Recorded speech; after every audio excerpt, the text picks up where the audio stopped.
네, 처장님, 예. 그 법관 중에 본인이 재판한 사건의 회사의 임원으로 취업한 사례가 얼마나 됩니까?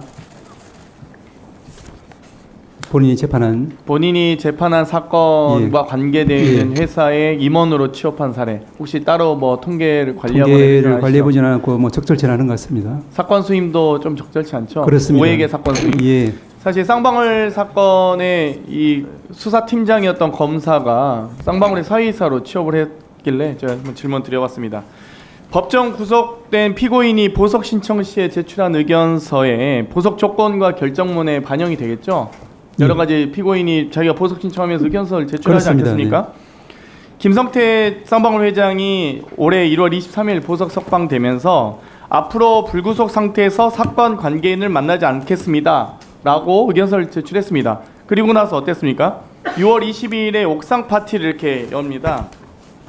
이 사진을 보면요, 이 쌍방울 옥상 파티에 김성태 전 회장과 횡령 혐의로 구속됐던 양선길 현 회장이 있고요. 쌍방울 계열사 나노스 이사, 그 주가 조작 혐의가 있는 나노스 이사를 맡았던 김영기 전 통일부 차관, 또 대북 송금 사건 주요 증거로 채택된 회의록 작성자인 김태균 씨도 보입니다. 여기에 뭐 주요 변호사들도 있고요, 검사 출신 고위 변호사들도 있는데, 이런 분들과 사건 관계인이잖아요. 아주 밀접하게 해당 검사와도 만나는 것 같고요. 그래서 이런 부분은 보석 취소가 돼야 되는 거 아닌가요? 그냥 대놓고 만나서 이미 언론 보도를 통해 사건이 다 나왔는데, 그리고 이번 1심 판결에 이 신진우 판사가 했던 사실상 주요 판결문이 국정원 문건보다 김성태 전원 따르고, 검찰 수사보고서보다 박영철 부회장 전원 따르고, 또 쌍방울 내부 문건보다 혹은 단톡방 내용 분명히 있는데 다른 분들 진술을 따라서 판결을 해서, 뭐 구체적 판결에 대해서 이야기하시긴 어렵겠지만 보석 취소는 당연한 사유 아니겠습니까? 예, 위원님 잘 아시다시피 이제 어떤 보석 조건을 붙이는지, 또 보석 조건을 위반했는지 여부, 또 그에 따라서 이제 취소 사유가 되는지 여부의 판단 자체가 개별적인 이제 재판 사항인 것 같습니다. 그렇기 때문에 만약 그런 일이 실제로 있었다고 하면은 재판부에서 적절하게 판단할 것이라고 저는 믿습니다. 그러니까 신진우 판사가 어떻게 판단할지 모르겠지만 보석을 허가해 주면서 이렇게 하면은 봐주기 아니냐, 또 너무 편향된 판결한 거 아니냐라는 의혹과 비판이 있을 겁니다. 당연히. 그러니까 판결에 대해서는 어떤 증거를 채택하는지는 뭐 판사 소신이 있을 거라고 생각합니다만, 최소한 이렇게 명백하게 이 보석 신청을 해지할 수 있는 사유가 분명하게 드러났다면 저는 해당 판사도 어찌됐건 좀 경각심을 가지셨으면 좋겠고요. 뭐 엄영수 증인이 저희 청문회 과정에서 나와서 N 프로젝트 뭐냐 했더니 N 프로젝트가 나노스 주가 조작이 아니라 네이버 댓글이라고 증언하고 있습니다. 그런 한심한 증언을 들으면서 저도 증언을 참 듣곤 했습니다. 여러 판례를 보면 고의나 미필적 인식, 예견만으로도 형법상 방조행위 처벌 가능하다라는 판결 여러 차례 있습니다. 대법원에 뭐 2005년, 96년, 2009년 여러 선고가 있더라고요. 그런데 이 특정인이 주범과 나눈 당시, 이 범행 당시에 나눈 문자와 통화만으로도 충분히 방조 혐의를 검토할 수 있지 않습니까? 뭐 위원님 너무 잘 아시겠지만 그런 부분들을 갖다가 맥락에 따라서 여러 가지 증거를 종합해서 판단할 것 같습니다. 뭐 주범에 대한 수사가 시작되자 특정인이 수사와 관련해 비정상적으로 그 주범과 연락을 많이 주고받는다. 이건 정황 증거 중에 하나겠죠. 예, 그렇죠. 이 주범들의 진술이 일관되게 특정인과 연락했다는 진술이 있다면 그것도 정황 증거 중에 하나겠죠. 예, 정황 증거에 특별하게 제한 없는 것 같습니다. 그렇죠. 뭐 많은 판결이 이미 판시하고 있는 것 같습니다. 주범의 편지에서 특정인이 범죄 혐의에서 벗어날 것을 우려하면서 수사의 대응을 바꾸자, 수사 대응 전략까지 세우는 이런 부분도 정황 증거 중에 하나 아니겠습니까? 예, 역시. 예. 이 주범들이 특정인의 계좌를 파일로 만들어 관리하거나 또 스스로 주가 조작에 사용된 것이라고 인정하고 있다라고 한다면 그것도 정황 증거 중에 하나겠죠. 예, 역시 정황 증거의 범위에 관한 이야기. 손실금이 발생하자 주포가 배상하듯 손실금과 똑같은 금액을 송금한다. 그러니까 손실하니까 배상하듯 똑같은 금액을 쏴준다. 이것도 정황 증거 아니겠습니까? 같은 금액을 같이 쏴주고 있는데, 이 여러 가지 이 판결문에 이 범죄 일람 표현 289회 언급되고 판결문에 124회 등장합니다. 이 주범들이 패밀리라고 하면 삼배를 탄 사람들이라고까지 얘기하는데, 그러면 이 김건희 여사 관련된 주가 조작 관련된 이 여러 판결문이나 이 수사 과정에서의 여러 재판부의 1, 2심의 판결문에서 저희가 참조를 했습니다.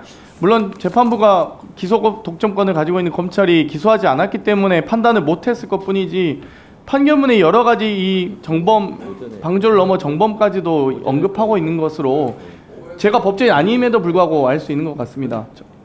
방조범 또는 정범이라고 판결문에 나와 있는데 여기에 대해서 이 법원이 할 수 있는 최대 이 검찰이 기소 독점권을 악용한 사례에 대해서 법원의 역할은 무엇이 있을 수 있겠습니까?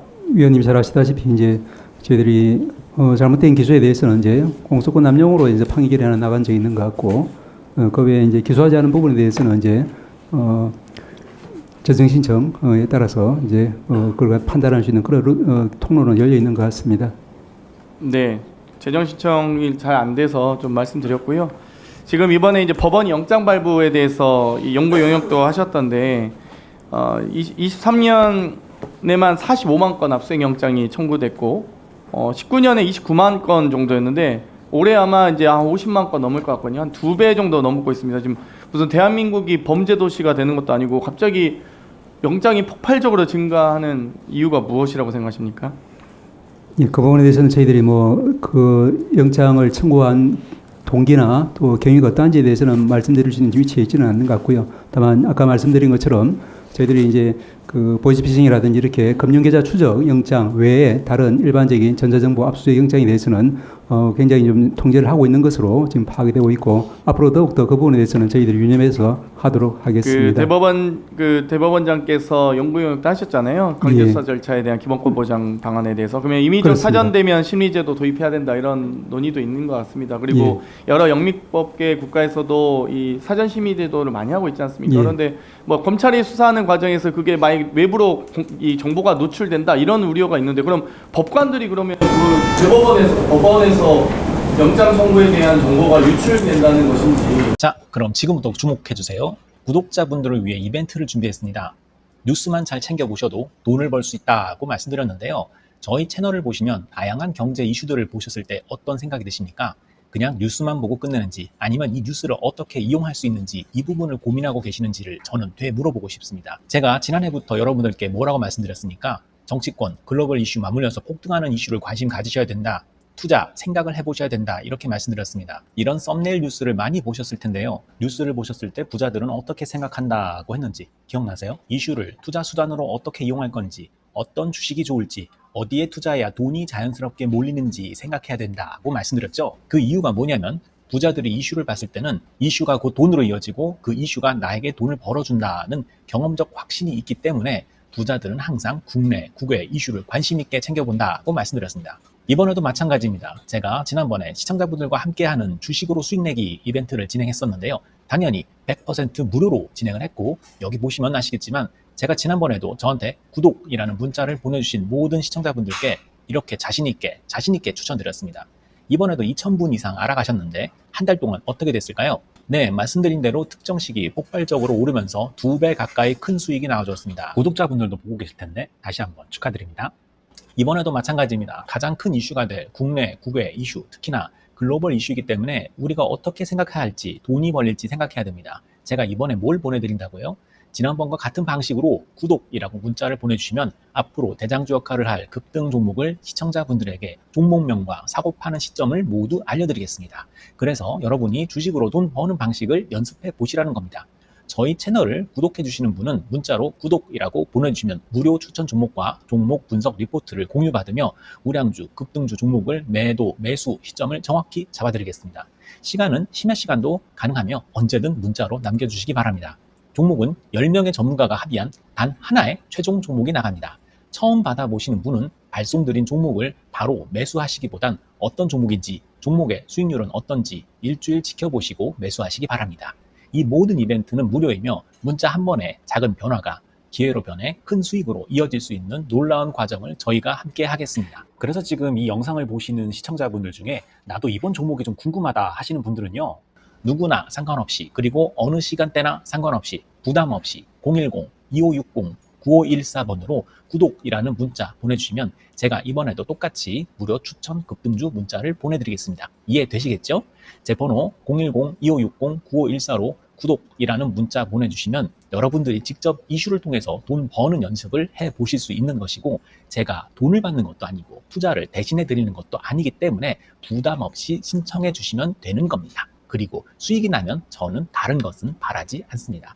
제 채널에 구독, 좋아요 한번 눌러주세요. 감사합니다.